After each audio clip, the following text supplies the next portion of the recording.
mga ka-vlog! Magandang araw po sa inyong lahat, sa mga nanonood natin, sa mga subscribers. Maraming salamat po sa inyong lahat. 143 subscribers na po tayo. Salamat po sa mga nag-subscribe at syempre, sa mga hindi pa nagsusubscribe, sana po mag-subscribe kayo. Ayan, i-share nyo din po itong ating video sa inyong mga Facebook walls at sa inyong mga friends. So ito po, today magluluto tayo ng pansit canton. O, di ba? Yummy, yummy. Meron po tayo dito, ito po ang ating mga kakailanganin. Meron po tayong Chinese cabbage. Ayan. Meron po tayong carrots, celery, bawang at sibuyas. Meron po tayong snow peas and snap peas. At syempre, ang ating beans.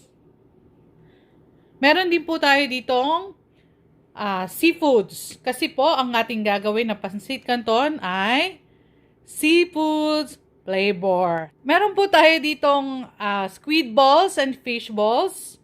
And syempre, yung ating hipon na nabalatan na, wala na din siyang ulo. At ito naman po, meron din tayong hipon na buo pa. At syempre, ang ating gagamitin, ang pansit canton. At kailangan din natin ng patis. So, ayun guys. Samahan niyo po ako sa ating kusina. So, ayun guys. Papainitin na natin itong ating kalan.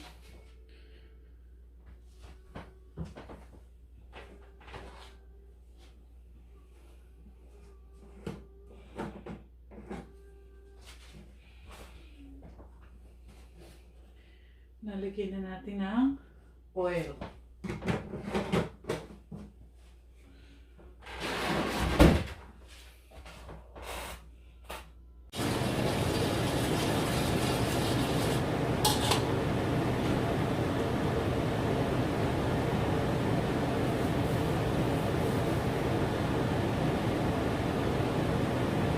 Kapag uminit na yung ating kalan, kapag mainit na yung ating kawali, lagyan na natin yung ating garlic.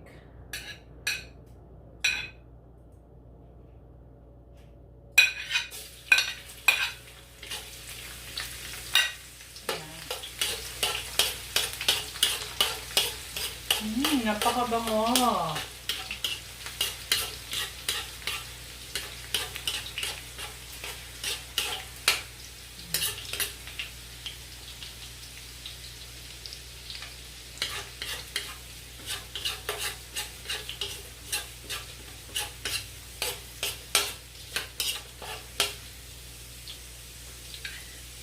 Sunod na natin yung ating sibuyas.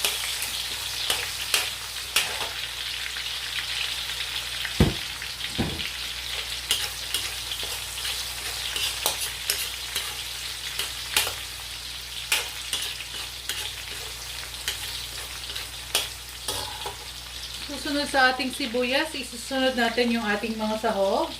Unahin natin yung ating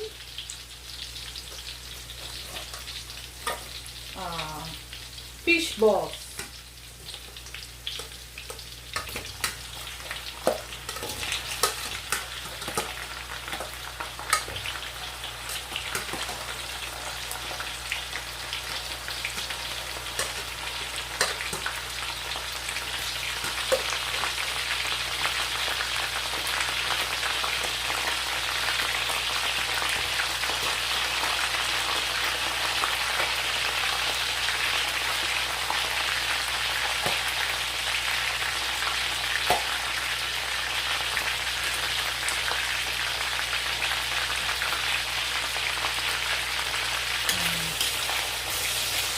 So, parang piprituhin muna natin itong ating fish balls.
lang natin siya guys hanggang medyo mag-golden brown. And then susunod na natin yung ating hipon.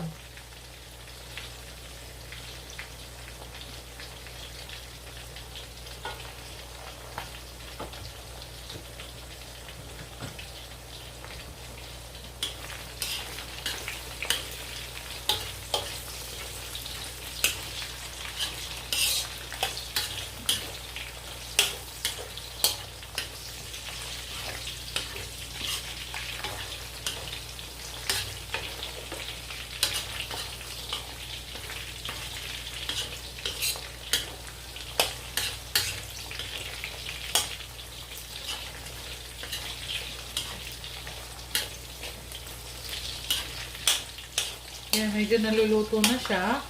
Pwede na natin ilagay yung ating hipon. Unahin natin itong ating mga uncooked.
Pag nag-iba na yung kulay ng hipon, means naluluto na siya, right?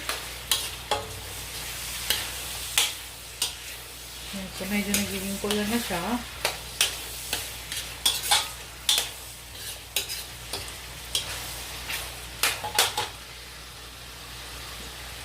Lagay na natin yung ating cook.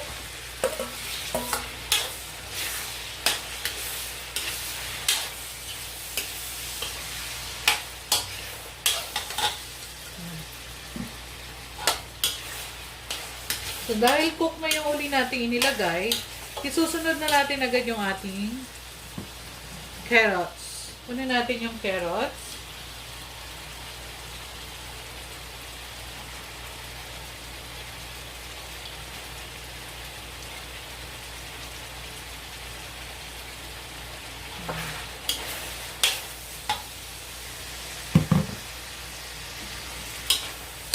Okay lang yan kahit may mga nalaglag na celery. Dito kasi guys, yung ating celery ay matamis. Hindi siya yung kagaya nung sa atin sa Pilipinas na medyo mapait siya pag napadami. Actually, yung celery dito ay kinakain ng kilaw. Kaya lalagyan natin sa huli yung celery natin para hindi siya ma-overcook. Ayan. Kaya natin maluto ng konti, ng bahagya, itong ating carrots.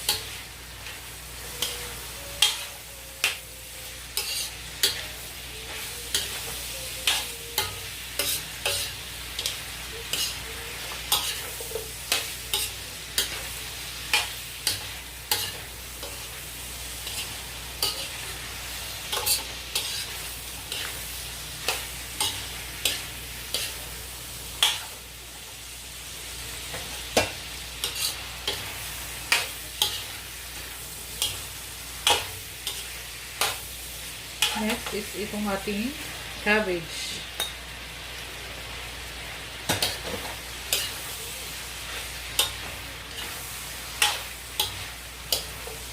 After ng cabbage, ay susunod na din natin itong ating peas at yung ating beans.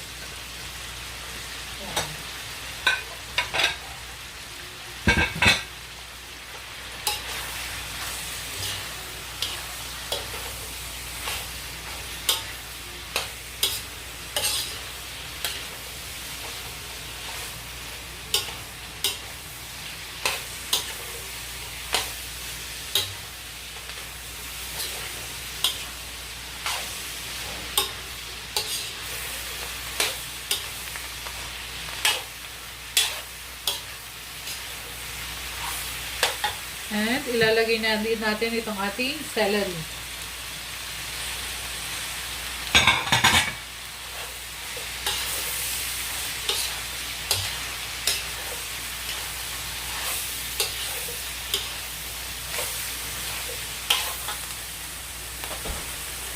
Meron tayong naka-ready guys na pangsabaw.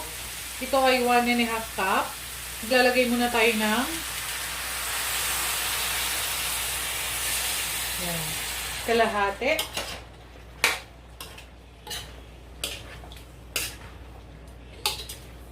And maglalagay na din tayo ng ground black pepper.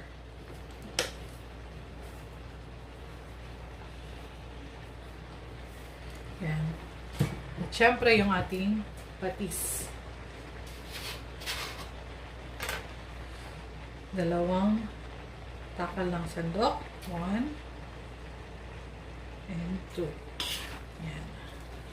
Kahit anong sandok guys yung ginagamit ko, basta 2 muna sa start. Pag matabang, saka na lang natin dadagdagan. Pero kadalasan, hindi na po ako nagdadagdag. Dahil yung canton medyo maalat to. Kaya hindi natin kailangan sobrang alat.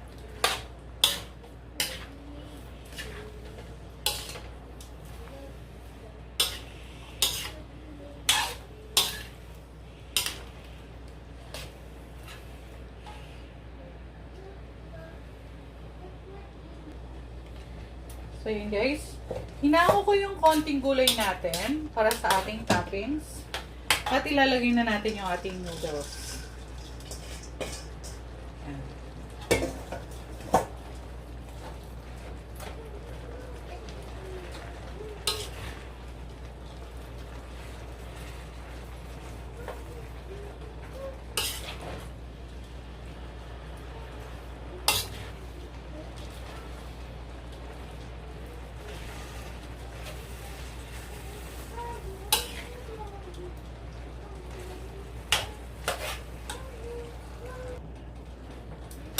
So yun guys, haluin lang natin yung ating noodles.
Guys,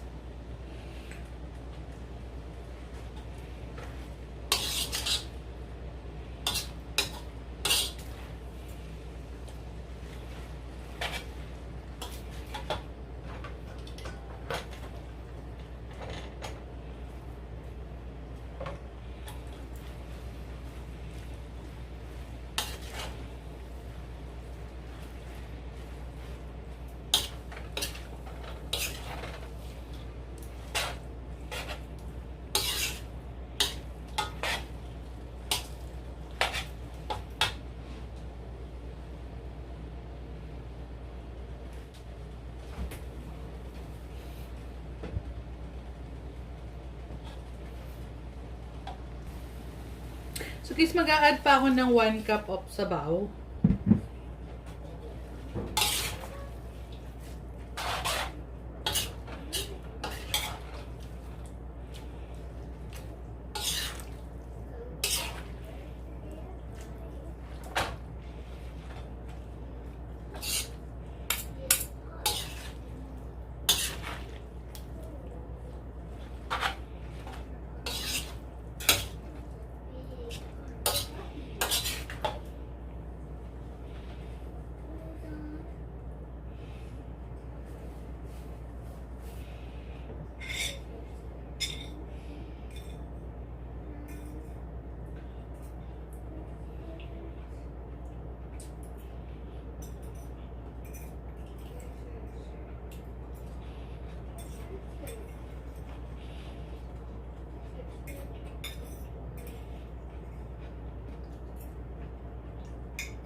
Napainin na lang natin itong ating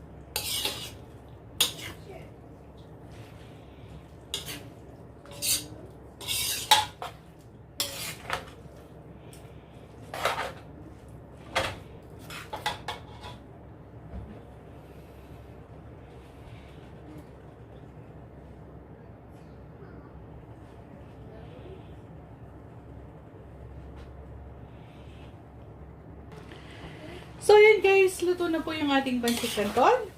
Lalagay ko na siya sa ating plate. At, ipakita ko na po sa inyo ang ating finished product. Salamat po sa panonood. Muli, huwag niyo pong kalimutan mag-subscribe sa ating channel. Thank you guys! So, yan guys. Ito na nga po ang ating finished product ng ating pancit canton. Seafood flavor.